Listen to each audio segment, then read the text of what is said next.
തിരുവനന്തപുരത്ത് പരിസ്ഥിതി ദിനത്തോടനുബന്ധിച്ച ആമയിടഞ്ചാൻ തോട് പാർവതി പുത്തനാർ മെഗാ ക്ലീനപ്പ് ക്യാമ്പയിനുമായി പുനർജനി. വൃക്ഷാതരം, എൻവയോൺമെന്റ് വാക്കത്തോൺ, പൊതുപരിപാടി തുടങ്ങിയവ സംഘടിപ്പിച്ചു. കേരള സർവകലാശാല vice chancellor doctor Mohanan Kunnummal, doctor G Ashok Kumar IAS തുടങ്ങി നിരവധി പ്രമുഖരും വിദ്യാർത്ഥികളും പരിപാടിയുടെ ഭാഗമായി. പരിസ്ഥിതിക്കായി കൈകോർക്കാമെന്ന സന്ദേശത്തോടെയാണ് പുനർജനി ക്യാമ്പയിൻ ആരംഭിച്ചത്. വൃക്ഷാതരവിന് ശേഷം വഞ്ചിയൂരിൽ നിന്നും തുടങ്ങിയ വാക്കത്തോണിൽ കേരള സർവകലാശാല vice chancellor doctor Mohanan Kunnummal, doctor G Ashok Kumar IAS, ആശുപത്രി അധികൃതർ, വിദ്യാർത്ഥികൾ, NSS, NCC കേഡറ്റുകൾ, സൈനികർ തുടങ്ങി നിരവധി പേർ പങ്കെടുത്തു.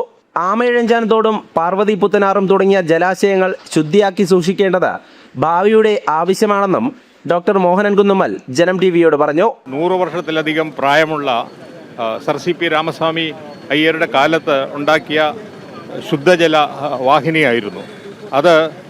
ഒബ്സർവേറ്ററിയുടെ അവിടെ നിന്ന് സ്റ്റാർട്ട് ചെയ്തിട്ട് അത് നമ്മുടെ ആക്കുളം കായലിലെത്തുന്ന ശുദ്ധജലം മാത്രമുണ്ടായിരുന്ന, ആളുകൾ കുളിക്കാൻ ഉപയോഗിച്ചിരുന്ന, ആളുകൾ കുടിക്കാൻ ഉപയോഗിച്ചിരുന്ന ഒരു ശുദ്ധജല വാഹിനിയായിരുന്നു അത്.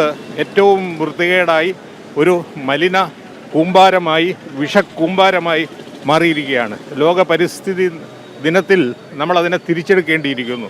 വഞ്ചിയൂർ പോലീസ് സ്റ്റേഷന് മുന്നിൽ വാക്കത്തോണിന് പോലീസ് ഉദ്യോഗസ്ഥർ സ്വീകരണമൊരുക്കി.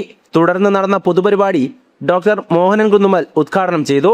ചടങ്ങിൽ doctor G Ashok Kumar IAS മുഖ്യപ്രഭാഷണം നടത്തി.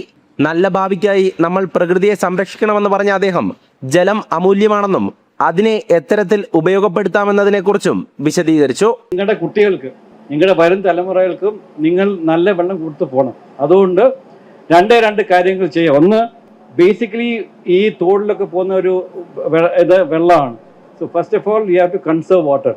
ഉള്ള വെള്ളം സേവ് ചെയ്യുക, കളയാതെ നോക്കുക, കൺസേർവ് ചെയ്യണം. പരിപാടിയിൽ justice Panchapakesan, N Vijayakumar IPS, Rahul Badkodi, doctor C Suresh Kumar, M Gopal തുടങ്ങിയവർ പങ്കെടുത്തു. ജനം, തിരുവനന്തപുരം.